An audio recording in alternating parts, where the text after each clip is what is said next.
কি ফালতু চোদা কাম করে মুলা নিয়ে খাইছে আইতে পাপ দে জাঙ্গি ছিড়ে গেছে তাই তার মানে কালকে তোমার দোকান থেকে মূলা কিনছিলাম মূলা কিনে নিয়ে আমি রাতে যাই মূলাতে ভাত খেয়ে রাতে ঘুমাইছি এবার জোরে পাত দিছি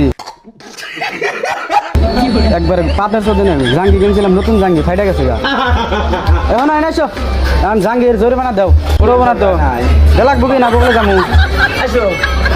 হ্যাঁ আসো তো দাও আমার জাঙ্গি কেন রাখবো ফট করে দাও হ্যাঁ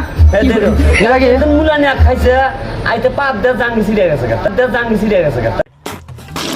তাই মুলার এই জাঙ্গি চুরি বানানো গেছে তো জোরে বানা লাগবো না নতুন জাঙ্গি ফাইটা গেছে তোমার জাঙ্গি দিমু হ্যাঁ রে হ্যাঁ দেখবো দেও জানাকবো দেও কালকে দিরো দিবা কি হ্যাঁ না যা লাগবো আমার বগলে আসো হ্যাঁ আসো ফট করে দেও নি এখন দে লাগবো না দিলে যে কুমুর নিয়ে যামগা দিবা না কি না দিবে না যাও তুমি নিয়ে যাও 150 টাকা জাঙ্গি ফারছে না আমার 150 টাকা কুমুর নিয়ে যাবো আমি তাই কি ফালতু চোদা কাম করেন না ফালতু কি আবার তোমার দোকান থেকে মূলা কিনছিলাম